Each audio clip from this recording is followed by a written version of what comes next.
sunrises, clouds, lagoons, very little in the way of litter, very little in the way of human habitation, the odd little cottage down there in the bottom left-hand side of it, great big rolling hills and vistas like this. Stand there and look along, and that's the rolling hills of the Transkei, where the Umzimvubu River flows down in the bottom, and the early morning mist gathers. As the katabatic winds start to blow, this runs all the way down to the ocean, carrying that mist down. And you move on from there, it's unending. The Wild Coast is spectacular in so many ways. Lagoons, cattle on the beaches. Now, that has always confused me. So on the way down from Durban today, I thought I'd phone up a veterinarian friend of mine and ask for a logical explanation about why do cattle go down to the beaches. They're around like a batch of tourists. And he said to me, it's a simple thing. They tend to go to low-lying areas where, when they wake up in the morning and decide to get up, and cows raise their rear end, unlike horses who raise their front end first, so that they can look. They don't want to look around and see anything trying to prey on them at all. So this is a safe venue for them to spend time in. And they do that.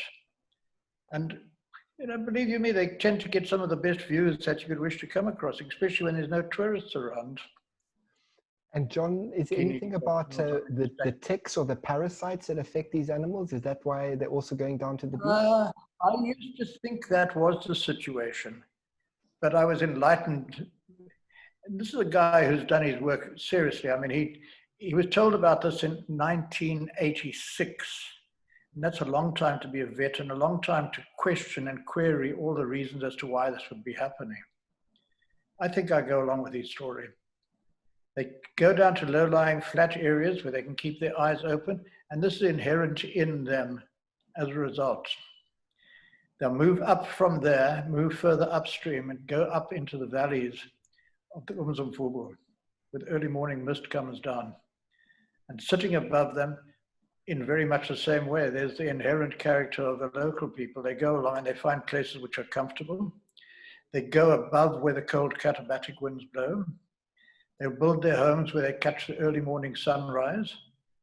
And you can't make it any more spectacular than that. And the one thing that fascinates me is towering in the right-hand side of the photograph was that one tree.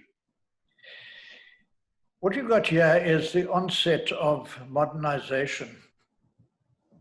People are changing away from the old traditional ways where they lived in hillocks.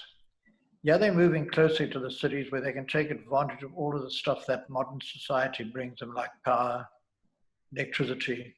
But nevertheless, they still find places to stay, like this photograph of the township on the outside of Port St. John's, where people who settle on top of that have probably the finest view of anywhere in the world. Imagine this somewhere in the Mediterranean. If you had a home on top of that, it would be worth multi-millions. And I call this the township with the finest view in the world. And if anybody wants to argue with me about it, bring them down here. We're prepared to debate with on it. And the Wild Coast continues to have all of these magnificent contrasts between modernity and old cultures like we have here. And they're all dressed up to go along to a party and enjoy themselves. They love being able to combine their traditions with modernity. Like these guys over here brandishing their knobkiris. And this used to be the favorite weapon when they had their little faction fights. And this fellow is really showing off for the girl in front of him, really and truly. He's strutting his stuff like you can't begin to believe. She's pretty receptive to it. And then, of course, you have that colorful stuff all on top of the hills, and the drums beat, and the feet stomp, and they just become totally exuberant in what they're doing. And then, of course, if we move along a little bit on that one slide, go along to the spectators, you have the bare-breasted beauties coming over the hills, all the nubile young maidens coming to strut their stuff for the sake of all the young men there, prospective brides, prospective husbands. And it's been like this since the beginning of time. We've never had the problem of having to dress up to suddenly get all, what would I call, coy and shy. these are people who enjoy their life. They're out, they're exuberant, they're led by the old age. Yeah, we have exactly the opposite here. This is now the preservation of old cultures. What we have here is a group of youths. Yeah, you know, in Xhosa culture, if you're not circumcised, you're a boy. So the desire is there for them to continuously to gravitate, and it's a rite of passage exactly in the same that we are in our society. We go through teenage years, and then you land up going through your 21st birthday, and you emerge as now being an adult member of society, and it's the same here. They wish to become adults in their own society, so they undergo this tradition of circumcision. And it's a proud tradition, and if it's done well, it leads them into solid manhood, a solid member of their tribe. And this is exactly what is happening here. This young fellow he's a little bit too young to have gone through the ceremony of circumcision, but despite that, he did it. And bravo to him. You know, he's looking a bit red-eyed at the end of it, everything, because it's quite a stiff ceremony. But he's also coated with mbola, which is a clay. Now, white clays tend to hold quite a significant part in Nguni tradition. Marks a whole lot of things, but essentially what the white clay does at the same time is it acts as a medicinal treatment. It contains a lot of different minerals, including sulfur, which is highly medicinal. It acts as a sunscreen, and there we go. He's a little bit less or a little bit more shabby than the other guy, but it doesn't matter. He's been there, he's done it. He's looking a little bit blurry-eyed for the end of the day, but that's understandable. We'd give him that for that. They're wonderful, these guys. They really intrigue me. So he's now, there we go. They have now completed their ceremonies. They're on the verge of emerging as men. But like all teenage guys, they never lose their sense of exuberance. So they meet on the top near this waterfall and they have this wonderful stick fight. And trust me, those stick fights, the way in which they brandish those sticks is quite wonderful. I think they'd put on any of the Japanese kendo artists or martial artists to shame. They're quick, really quick. They're capable. And in days of yore, these were their main battle weapons. They'd go in and they'd, well, what can I say? Add to it at all. And moving on from there, we're going to, I'm not too sure what follows on from you on your phone. Well, yes, of course, we've got our traditional healers. Now, one laughs and thinks about a witch doctor. Now, these are not witch doctors in the sense of the old British one, you know, where you had a broomstick that you flew through the air with at all. These are people who've undergone rigorous training. And when I say rigorous, I mean seriously rigorous training. They've been taught the psychology, they've been taught medicinal plants, they have an understanding of the psyche of people. They settle down, and trust me, you know, in the old Boer War, the old concentration camp ladies refused to have the British doctors come and treat them because they didn't have the understanding of modern or ancient medicine. Like one of the things that's happening in the Transkei at the moment is that wormwood, which is being touted as being a cure for COVID, is an old medicine in this part of the world. You have what they call mhlonyana, which they ingest as a drink, or if they find they have nasal congestion, they take a leaf and roll it up and put it in the nostril and breathe. And these things work. You'd be amazed as to how well they are in these rural areas. So she is a practitioner of the old ancient herbal medicines. I should imagine it's basically what you would call homeopathic remedies now. On her head is, oh, wait a minute, here we go. We're now moving into a different part of the tradition. And this is how you would have seen the fellows in the old days, all dressed up in their regalia, bailing out of a hut, on their way to go and enthrall their girls with all of the dancing abilities. And I've moved from color to black and white in this because the black and white images for me capture the sense of time and space that would have existed when their traditions were there. I mean, if you have a look at these guys, they've gone up on the top of a hill. They're dancing. The soil was actually damp, but they danced to the extent that they raised the dust. Their feet stamp. And I mean, there's a bare feet and the kerries are brandished and the knobkerries and the drums are beating. And the girls are standing at the background, they're ululating and urging all of their friends on. And I mean, they're kicking the grass up into the air. You can see it, it's just bare feet and the modern tradition or the modern version of the old battle dress that they used to wear. But the knobkerries never ever go that far from their hands at all. Amazing the rhythms and the energy that goes into dances like this. And then, I'm not too sure, there we go, look at this old boy, he's now suddenly caught up in the exuberance of his youth. He's not going to be standing back for anybody at all. He's out there grimacing and just loving it, and nobody chases him away and says, go away, old man. You know, they're just egging him on as well. And the girls behind him are doing exactly the same thing. The exuberance is just wonderful, and the spirit is gorgeous. You know, but there's so much out there in Africa that we tend not to know about, and I've been very fortunate. Now, this is the other interesting part. The area known as the Wild Coast is basically the hinge area for the breakup of Gondwana. And when the continent split, there was a tremendous amount of shuffling and movement in the tectonic plates. We had lots of these rivers form, and with them, lovely rivers like this. And these rivers not only are attractive scenically, but they also acted as the venues where the original inhabitants, and I'm going back a long time in the Transkei or the Wild Coast, took up residence. Places like this where you have lovely waterfalls, clear, plunging down into deep pools, but behind them are the overhanging sandstone, what would I call them, sandstone cliffs. And these, with the passage of time, eroded into caves, overhangs, providing shelter for a whole lot of people through the millennia, as has been found over here. Everybody thinks about archaeology as being a glamorous occupation. It's not. You tend to get down on your hands and knees and crawl into the crevices right among all of the goat manure and cattle manure.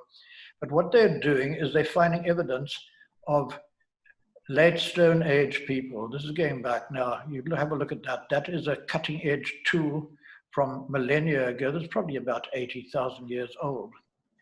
Where ancient people would have come along, taken up residence in these overhanging areas, where they could forage, create all sorts of craft, create the tools that allowed them to develop from just being simple stone-wielding people into people who could manipulate cutting objects like we have over there, which allowed them to skin, work with animals, work with all sorts of artifacts, develop all of the stuff that we need for today. And this is being plotted by this team of American archaeopaleontologists who are working there at the moment, plotting the emergence of Homo sapiens, cognitive entities, changing away from just being normal grunting non-entities into the people that we have nowadays.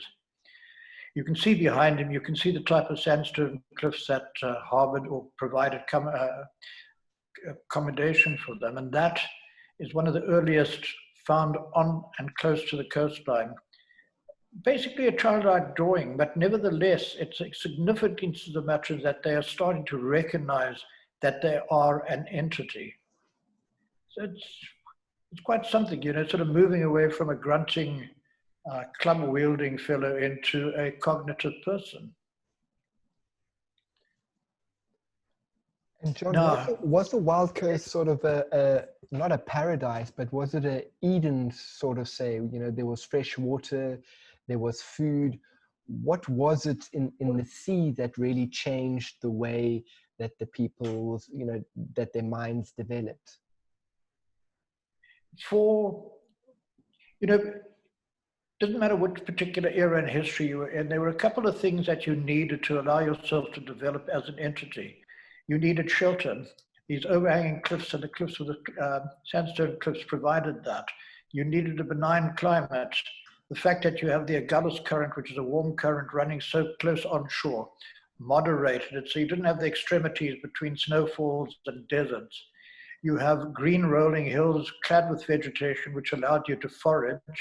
And more importantly than that, you had access to fresh water. And in the rock pools below, you had all the mollusks, the crayfish, all of the maritime animals that allowed you to gather food reasonably easy. And the interesting thing about that is not only did it allow them to gather that food, it also allowed them to gain the type of minerals and elements that you didn't get out of a diet of animals, namely your omegas and your amino acids. And that provoked the growth of modern Homo sapiens. And then the other thing that was vitally important is fresh water, access to fresh water. And this is what happened in areas such as this. I mean, there was these lovely rivers that come down. You can imagine this millennia ago, that would have been wide open to the sea. There wouldn't have been any of that sand, which is now burying it. And these are areas where they took up residences and lived. And as they lived, so they grew, not only just in terms of growth, physical growth, but also in cognitive abilities. And there's a strong belief that this is one of the areas where Homo sapiens originated. Now, what you are looking at there, about 10 years ago, somebody said to me, there's stone walls on a promontory called Mbolompo. And I said, stone walls? Where do stone walls come from? So on a flight back from Cape Town, we popped in and we saw this. Now, I mean, this is the most anomalous thing that you could wish to come across. In the middle of nowhere, with no explanation as to why they should be there, are a series of stone walls. How they were built, who built them? I mean, you have a look at this. The piece, Mbolompo Point sticks out into the ocean, providing a wonderful viewpoint, looking north, looking south, and on the top of that, a series of solid wall. There's no indication. I've been looking at this for about 10 years now, 9 years, and I can find no evidence from anywhere as to why they should be there. I get lost for words. I mean, you have a look at this. This is in a Berea red sand formation, which is nutriently very, very poor. If you look behind us, right at the furthest point where we parked the helicopter, my mate is walking along there. He's walking it where it is covered by grass. Now, look at the magnitude of those walls. It takes a large labor force to build a wall 370 meters of that magnitude. An inner wall, an outer wall, and in the center of it are just piles and piles of cobblestones. The size of this is beyond comprehension because there's no indication as to where they came from, who it was. I got hold of Gavin Menzies, the author of 1421 or 1424, and asked him whether he knew anything about this in his records of the Chinese fleets that went around. There's nothing. There's no evidence in any of our history books at all. Look at the size of those stones, and it's not the work of a primitive builder at all. All of them have been carefully sized. As yet, I think the only way in which we're going to find any answer to who it was is to try and find a similarity between those walls and any other walls around the world, and maybe arrive at an answer. Maybe it was the Phoenicians, maybe it was the Chinese, we don't know. But what is interesting, and this is a question that I posed to, you look at it, they're carefully packed, seriously carefully packed. It's not as if they've just been thrown one stone on top of another at all. They've been sorted. And the interesting thing as well is none of that material originates in the area where they've been built. So how they got there, I've looked at aerial photographs. There's no indication of any tracks or roads or anything coming down there. There's no indication of where the volume of people staying down there would have come from. It's just an unanswered question. But if one starts looking onto the ground adjacent to that, one sees all forms of chips and stones which are also alien to that area. Talking to a friend of mine who's a curator of a museum, and trying to question him, what you're looking at there is the remnants of a stone tool manufacturing site. All of a sudden, why and how early man arrived down there and decided this is the area in which they're going to start building and utilizing and creating tools. You have a look at the church. Look at that worked stone in the foreground. Look at all of the shards. We don't know. None of that material originates in that locality at all. So this is a serious question that needs to be asked from history. And the scary thing is that there's sand mining in the process down there, and it's a really worrying thing that all of this might be destroyed before we have a chance to question our own provenance. And John, are the Stone Age tools after the Hold wall a minute. or before the wall? Sorry.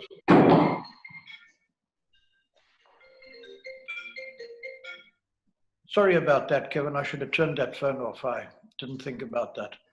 You were saying? Were those Stone Age tools discovered after the walls or before the walls? So I'm asking, do the walls predate the Stone Age tools?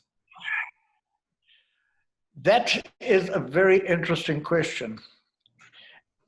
First question is, why would the tool makers all congregate in that area when there are essentially no real reefs to be feeding them at all? Did they congregate there as a result of the stone walls being very much like our Stonehenge? And then again, the other side of it is that early Stone Age goes back, it only started about 180,000 years ago. I don't have the answer to that one. The only way in which we can answer that is to actually go along and dig out a couple of those stones and see if some of the tools are underneath there, or accept the fact that these guys arrived after the tool makers, but then again, why would they be there? What we are looking at now is a place called Kundalini. It's part of the Berea Red Sand Formation that runs up and down the Wild Coast. All over the place we have outcrops of this nature, but this one is of particular interest because it's one of these areas which are being threatened by mining from around the world. You know, they want to tie this into a whole series of other heavy mineral mines so to create a magnificently expensive mine. But bedded into the sand, or even the older, you can see the crudity of these tools. These probably go back 200,000 years, 300,000 years. I believe that the early Stone Age goes back, almost about 1.8 million years. And you can see the crudity of this. But this is evidence of a very ancient population in that locality. And you can see a beautifully flaked cutting tool. Now, to think about this being destroyed by sand mining and not preserving it so that we can understand from whence we come, this is part of that. Look at it, just rolling pieces of sand dune covering history. And you can see all of the stones in the locality. Those stones shouldn't be there because it's a sand dune. And this lady is one of those who's fighting to try and preserve not only the dune, but also their culture with it, because they feel that this is their ancestral grounds.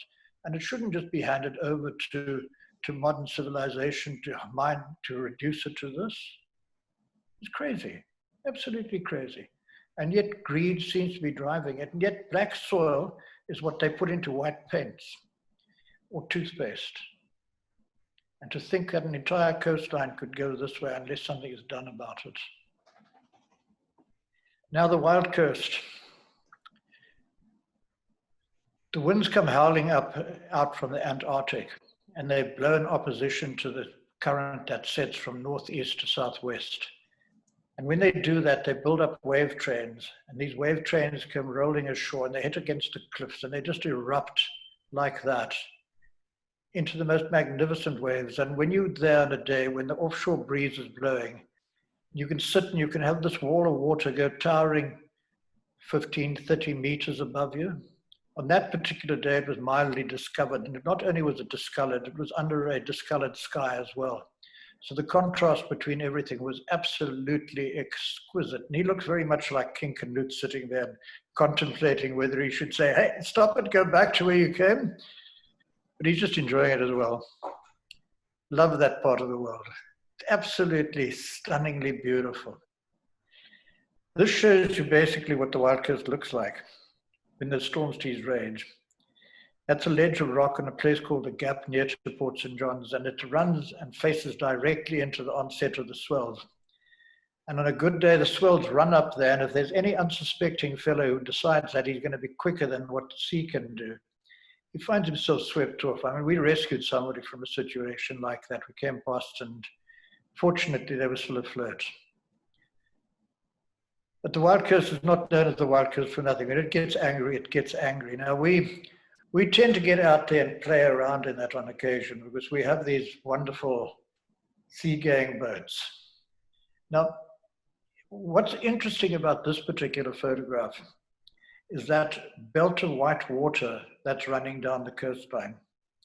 That results from a large storm that took place far out at sea, and the wave train came in and hit up against all of these cliffs, absolutely unrelentingly, and it churned itself into this belt of foam, about 400 meters wide.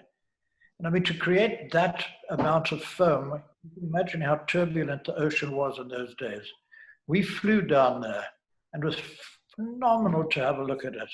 But there you have these cliffs which would normally be bedded into the ocean, standing in a filigree of white lace. And in the bottom right-hand corner is one of the anomalies of the White Coast, where we have waterfalls that plunge straight off the top of cliffs directly into the ocean below. And these are there are 3 of these waterfalls along the Wild Coast. And you don't get this anywhere else in the world.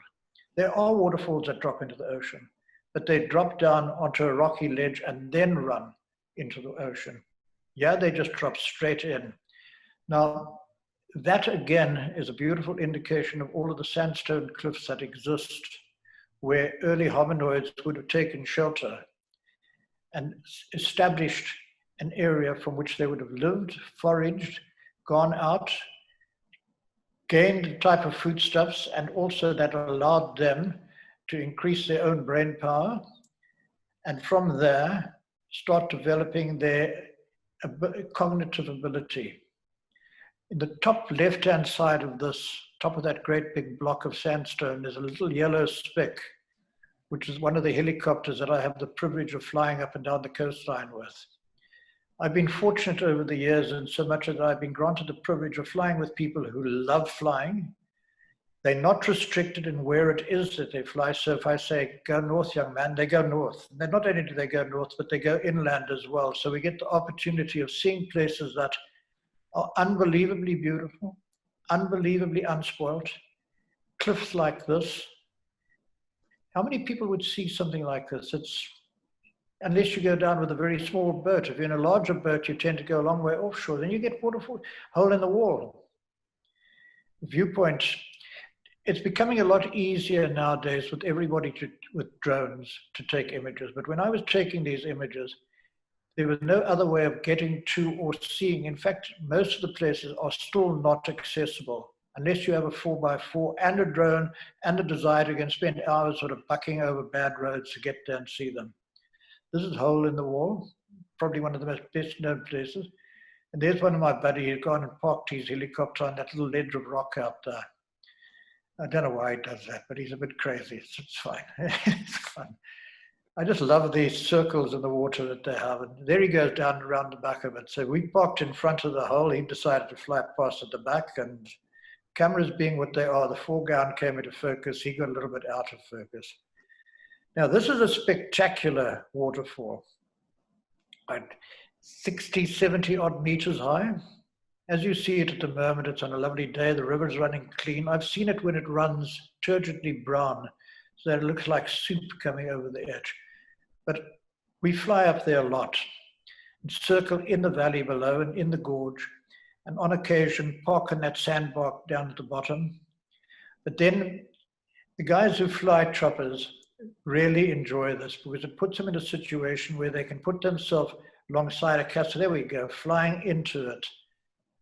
I mean, just think about that, sitting in your front seat of the helicopter and just approaching that, this plunging, roaring wall of water, and then parking there and going along, maybe having a picnic, maybe just sort of stopping off and spending a bit of time enjoying the beauty of that, listening to the sound of that. I used that as the centerfold of one of the books that we wrote on the Wild Coast. And this gives you an indication as to scale of the waterfalls. 2, I think there were robbies sitting down there on that little bit of a sandbar. And I was standing on the top of the cliff looking down onto them rather. There we have rivers in flood. And not only is it in flood, but it's tearing down. If you have a look at that water in itself, and the size of that is a Eurocopter 310 banking across the face of that. Now imagine being in that helicopter, flying along that, aware of it, watching it, and then being able to experience it. It's absolutely breathtaking. And I don't think there's anywhere else in the world where you can do something like this. And despite it looking quite adventurous, these fellows really know what they do. There we go. Hovering like two little bumblebees in front of it, two robbies. This is a team of fellows who came down, they came like that one. I mean, look at that. The shutter speed of the camera was such that it was actually able to hold the water. And it looked like, I don't quite know, it looks like falling water. I can't think of any other term to be able to manage it with. And they just parked there, just on idle, hovering there and watching all of that in front of them. Banking, turning away from it, sheets of water, and you can actually see it as a result of the tremendous drop that it's experienced, that particles of the water get retarded, some of it goes a bit faster, and you create that lovely filigree part of white falling water. I envy those blokes. I'm just a cameraman. One day I will sit in the front seat with them. John, what is the name of this waterfall, and can people actually drive there in their own car to have a look at it? That is the Titsa Falls. To get there, you'd have to drive to a town called Shawbury, and at Shawbury, ask them the way to the falls, and they'd be delighted to indicate it. It's actually quite lovely, because not only do you get the Titsa Falls, but in conjunction with that, you also get the Tina Falls. These are the rivers that flow down and make up the Umzimvubu. And the funny thing about the Umzimvubu is it starts on top of the Drakensberg, and it starts very close to the bell. And there's the Tina that I was talking about. That river flows down, hits into a doleritic dike. It used to flow down to the left, but for some reason or another, it changed its mind, and it drops down into that great big cleft, 63 feet down, 63 meters down, plunging in like that into the cliff, a roar of water, billowing out at the bottom into a wonderful splash pool. But think about the velocity of all of that water. Imagine dropping into that. I mean, these guys who ride kayaks down are not going to experience something like this. Dropping down that narrow cleft, landing in the bottom in a barrage of foam and spray, and then at the bottom, it's a repetition of your previous photograph, but it shows you how the river changes direction from the splash pool and now runs back along its axis in the opposing direction until ultimately it meets up with the Umzimvubu. All of these falls are really spectacular to go and experience. Then we move on from there to the most perfect curtain fall in the country. That's the Magua Falls, adjacent to the Magua tea plantation. And this is a rift known as a slip strike, where the continental plates actually impinge on one another, and there was this sheer tear. It's a narrow gorge, and the water drops down there. That one goes down to about 73, 74 meters. And it's absolutely just a sheer drop, hence the name, of course, of being a curtain drop. Deep gorge, not easily accessible. All sorts of wonderful plants, staphylococcus, mosses, everything like that growing in the mist created by that plunging water. We flew up that gorge. You can see it's tiny on the bottom left-hand quadrant there, tiny little helicopter and a blob among all of the trees. And it's wide enough to do it at the bottom, and it gets, there we go, we're coming up.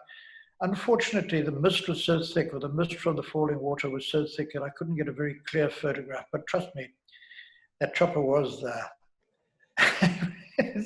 It's just too exhilarating to be caught between those gaps. And then we're going, exiting and going down into the coastal plain that lies between us and the ocean in the far distance over there. And all of those valleys and all of those trees are indigenous plants. There's no alien invasion in these areas at all, unlike what happens. Now, the only type of alien invasion that we get are idiots who now want to change an African vista into some, I don't even know what you would describe it as, but imagine that tremendous gorge having a glass-bottomed bridge put across it like that, with coffee shops, golf course, all of those things on the top of it. I mean, there'd be a despoilation of a sense of time and place of an area that would how do you recreate that? I mean, it's just impossible to do it. But somebody wanted to do that. Fortunately, I think wise people decided that they wouldn't finance something like that. But having said that, what is happening is that in and among all of these gorgeous cliffs and gorges like we have over here, plans are afoot to cross the Untitled River. That's another one of these magnificent rivers that starts up in the foothills of the Drakensberg and cuts down through all of these clefts and crevices, flowing into the ocean, home of kingfish who come up there and spawn. But they've decided that what they're going to do is they're going to chop off 80 kilometers of the road between East London and Durban and build the N2 to traverse all of this unspoilt wilderness, and not only to traverse it, but to span these gorges with some modern monstrosity. I mean, can you imagine that? There you have a place which is pristine, filled with vultures, filled with wilderness, filled with everything that makes it special. And along come guys who want to build what is probably the largest suspension bridge in the whole of the Southern Hemisphere. They're busy working on it at the moment. Now, we're going to have it, you know, they say fine, they're going to observe all of the environmental mores, but it doesn't matter. You know, once you start opening it, all of that area becomes prey now to people who are looking for plants, vegetation, medicinal plants, harvesting things. It's just a destruction. Rivers like that will no longer flow pristine, just plunging down into deep crevices. All of a sudden, the contaminants that you get from modern tar roads, the residue of tires, fuel oils, wash down into those rivers and overflow and go down. We won't see it, but nature will observe it, and the habitats will no longer be the same. That's one of the falls on the edge of the Untitled River. I think it's Leopard Fall. Quite gorgeous. And moving on from there, we now go offshore. This is the mouth of the Umzimvubu, looking up the gates. I'm fortunate in so much that not only do I traverse it by land, I traverse it by air, and I travel it by sea. And this is one of these pillars of light that drop down and remind me what it's like.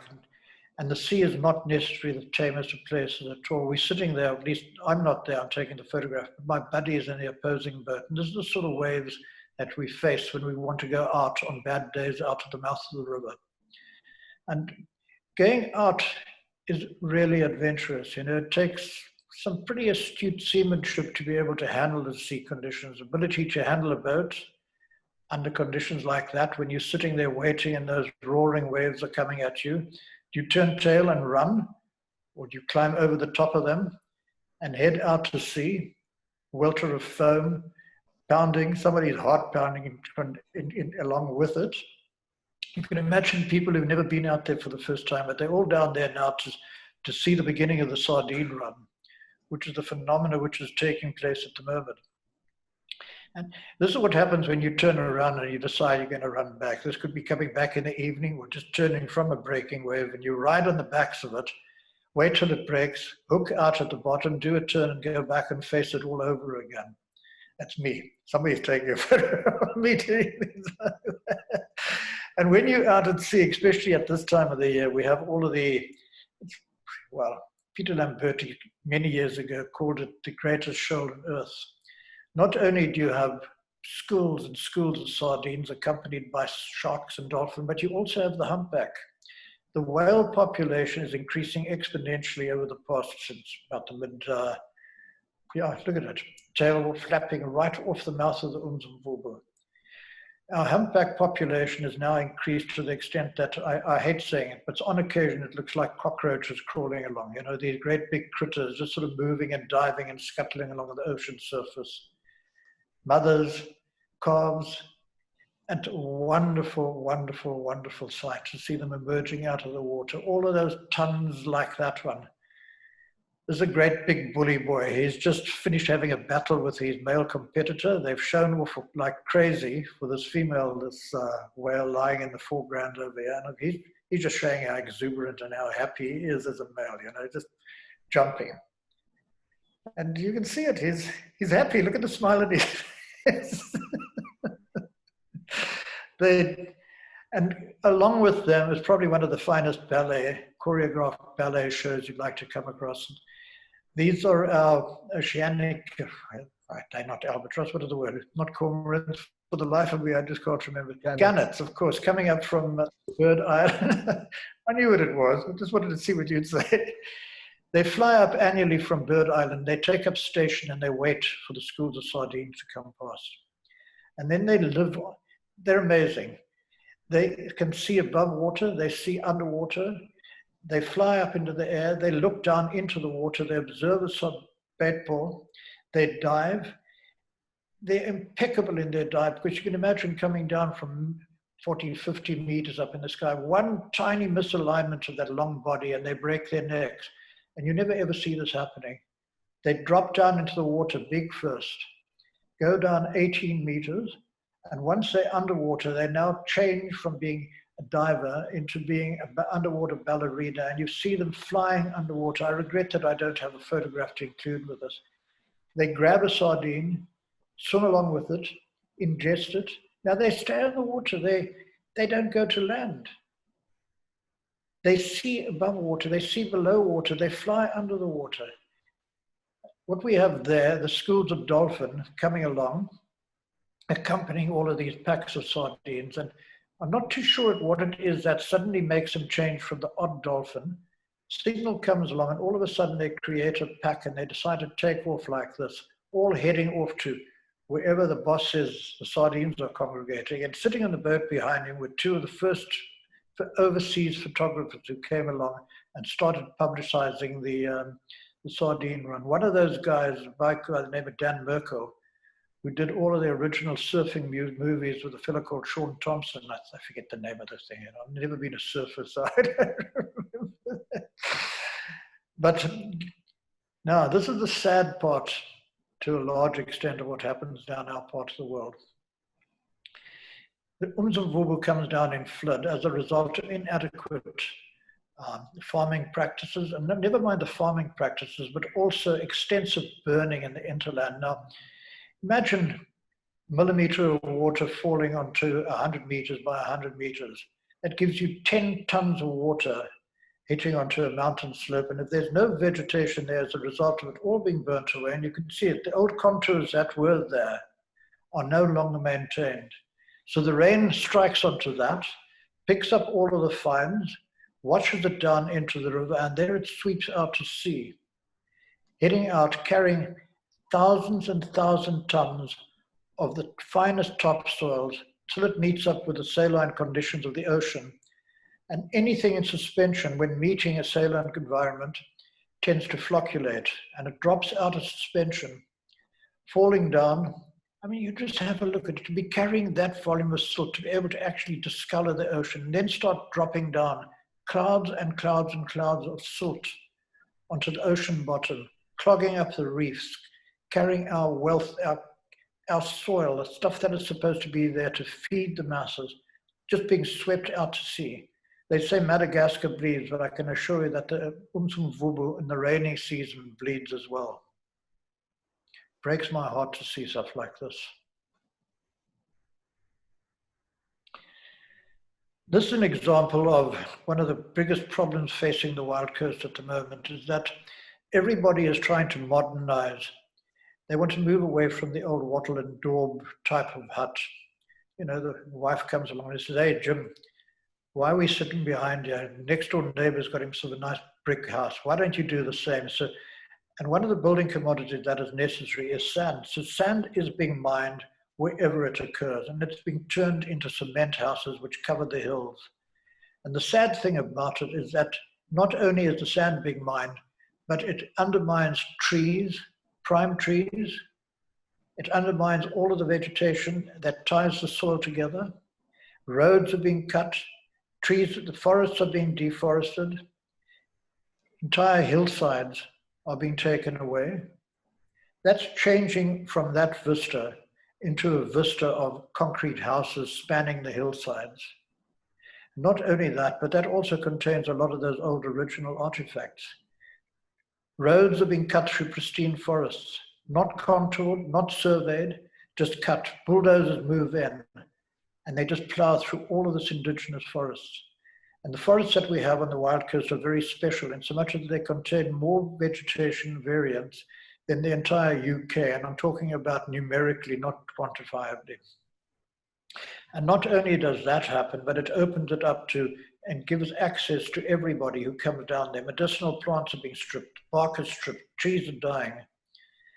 And it also makes it easy for all of the fellows to go in there with their packs of dog and hunt. And we have a problem in this area, and so much as that, it's like every single youth, he needs something to do with his Saturday afternoons. So going hunting is their equivalent of going to a rugby game.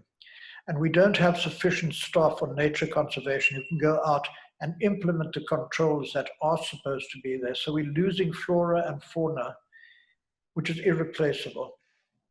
There are places, I'm not going to mention names of them, but there are areas where there are preserves that don't have a single animal left.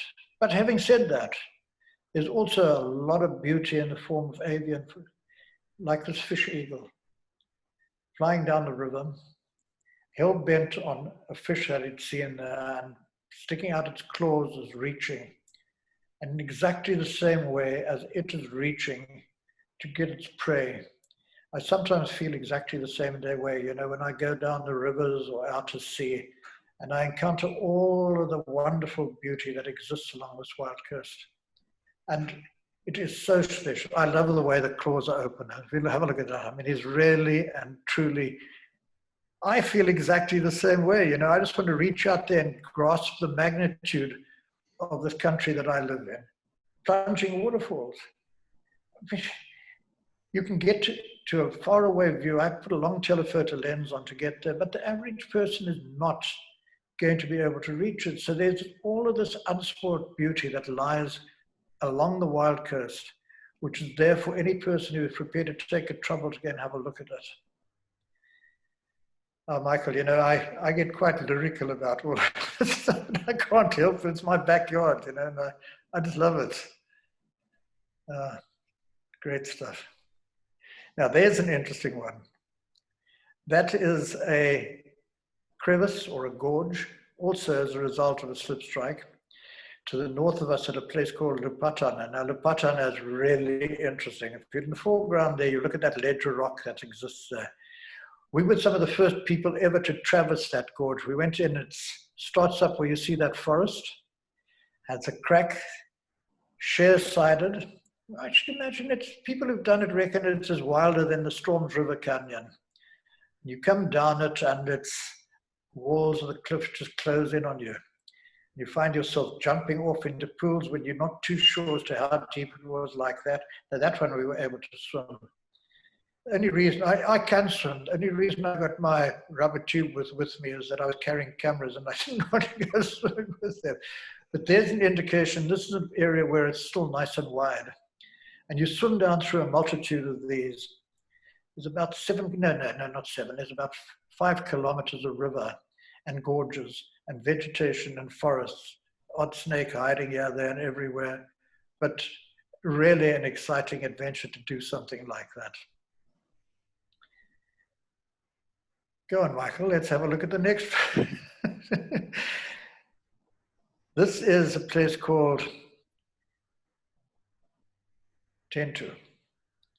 Beautiful, absolutely beautiful. That's one of the hiking trail camps on the bottom left-hand side there. That's run by drifters. It's now been taken over by the owners of Spotted Grunter and Port St. John's. And I mean, you're also there, you're at the end of a winding dirt road. And when you're down there, you have that entire valley to yourself to be able to explore. And rolling beaches, fish in the lagoons. It's as getaway-ish as you would ever wish a place to be. Quite beautiful to go to. The fear is once that national road goes through, that a lot of these places will become far more accessible. That's a good thing in so much as it will open up the area to the average tourist. But can you imagine this disappearing? High-rise buildings put onto the cliffs above, guardrails putting up there to make sure that some idiot doesn't walk too close to the edge and fall off.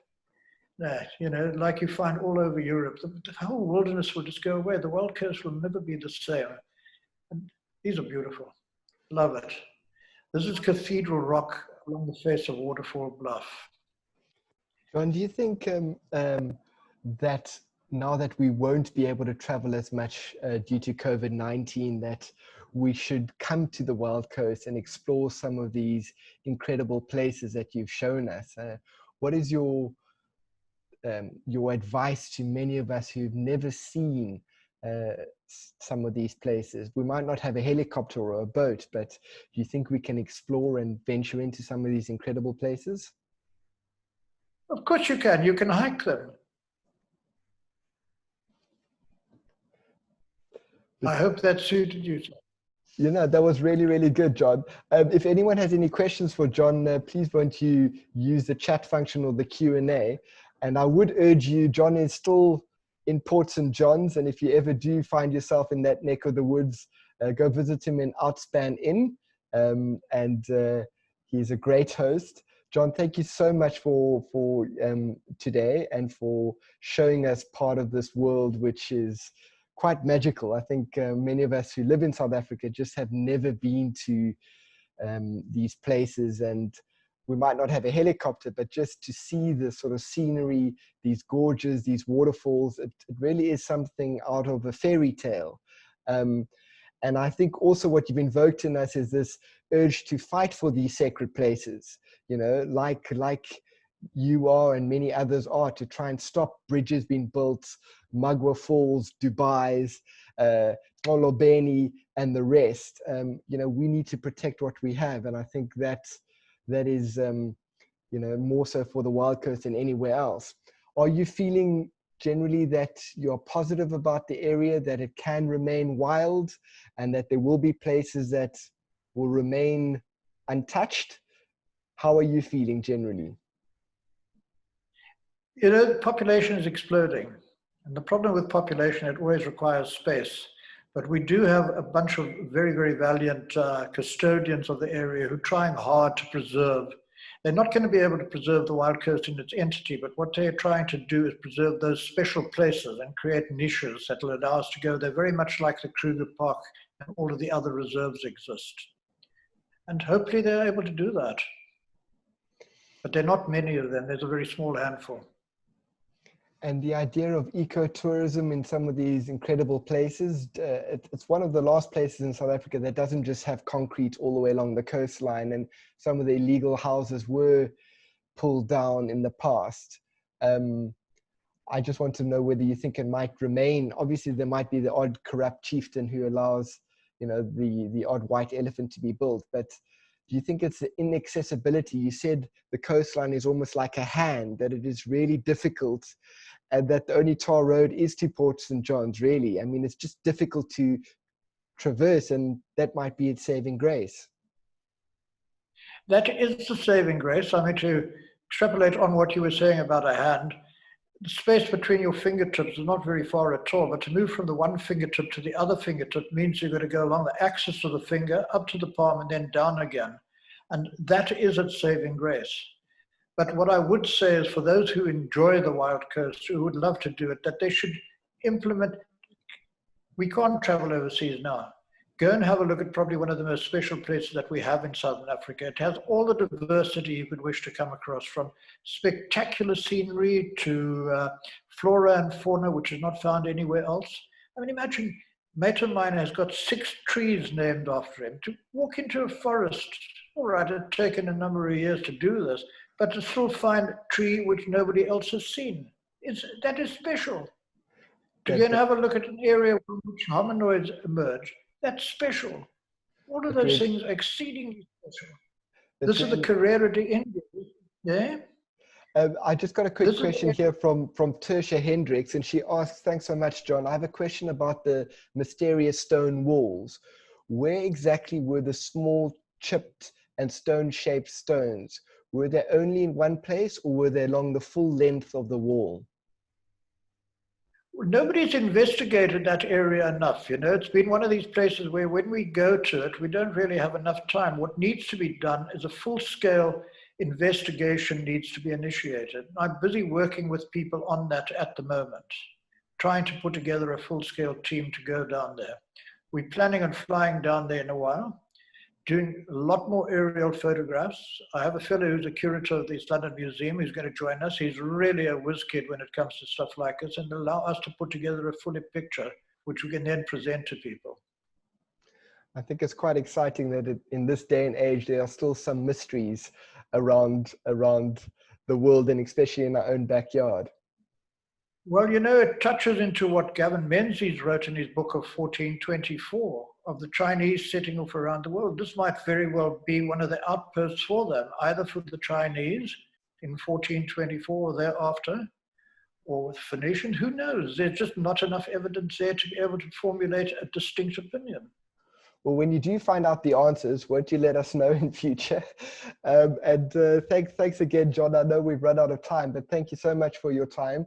And for all of you, please join us again next week. And please help us on Wednesday to fight this battle to stop one of our special reserves being developed and having a road put through it. And then join us again on Thursday for preserving the ancient art of tracking wildlife. Thanks, John. Thank you so much for your time. And we really appreciate it. And stay safe in the Wild Coast and keep looking after that beautiful part of the world. And we hope to visit again soon, when we can go from province to province. Michael. Thank you. I appreciate it. Goodbye. Bye-bye now.